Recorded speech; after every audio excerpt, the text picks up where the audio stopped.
Hi, everyone. Judge Andrew Napolitano here for Judging Freedom. Today is Monday, November 7th, 2022. It's about 2:20 in the afternoon here on the East Coast of the United States. Today's the last day of summer. I'm sort of kidding.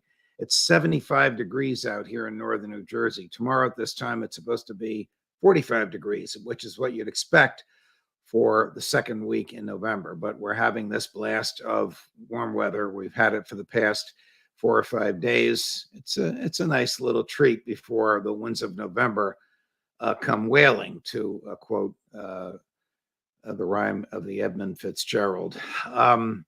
Last night on 60 Minutes, I usually don't comment on other programs, but I have to talk about this. Last night on 60 Minutes, CBS News began its campaign to regulate big tech, to persuade the government to regulate big tech by interviewing an activist or two about the need for government regulation of speech, government regulation of the business model that promotes free speech. Now, I just did a Judging Freedom solo, just me, no guest, critical of Elon Musk's new rules on Twitter.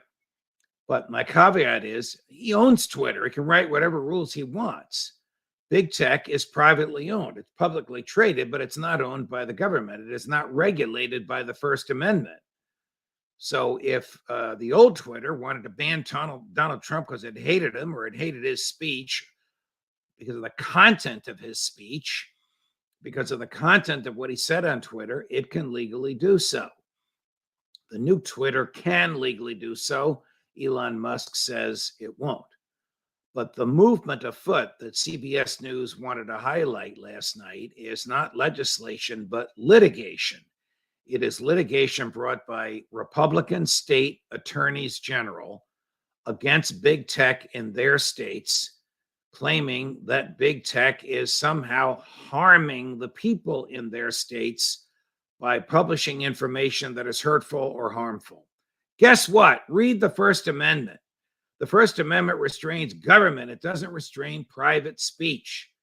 Big tech can publish what it wants and it can censor what it wants. I've been censored. I don't like being censored, but I'm using a bulletin board, like we all do, that is privately owned.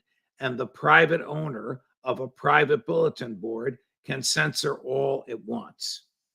Okay, behind the scenes is the following story, which may actually come out as a result of these litigations brought by state attorneys general. And that is the symbiotic relationship. I'm putting my fingers of my two hands together, showing them being locked. One's the government, one's big tech.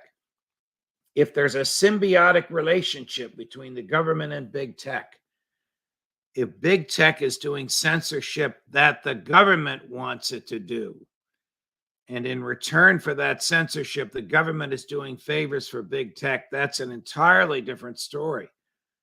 Then the First Amendment can be applied by judges, not by state legislatures, but by judges to big tech.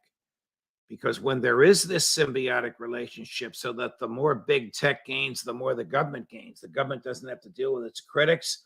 Big tech still has that section of the Federal Communications Act which immunizes it from liability for what its people who post on it say. Big tech gains, government gains.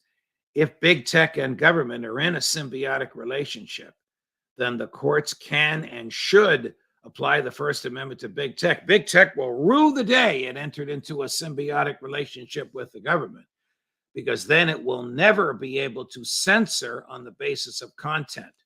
Just as the government cannot punish you for the content of your speech, if big tech is found to be in this symbiotic relationship known as state action, then big tech will not be able to censor you for the content of its speech. And the existence of the symbiotic relationship between big tech and government may very well be exposed in these litigations brought by the state attorneys general. So, as happens a lot in litigation, there's an unintended consequence.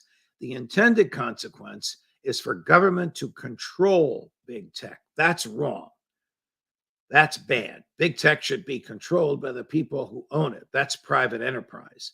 But the unintended consequence of these litigations by state attorneys general may be the exposure of the symbiotic relationship between big tech and government. If that exists, we need to know about it. It's the government we elect, it's the government we pay for.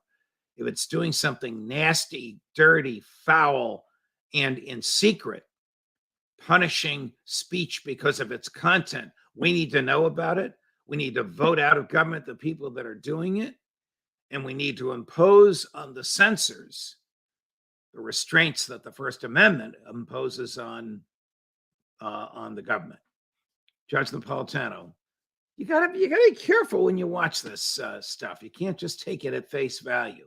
CBS is in competition with big tech. It would love nothing more than to have it regulated in ways that CBS is not regulated. Watch out for these guys. Judge Napolitano for Judging Freedom.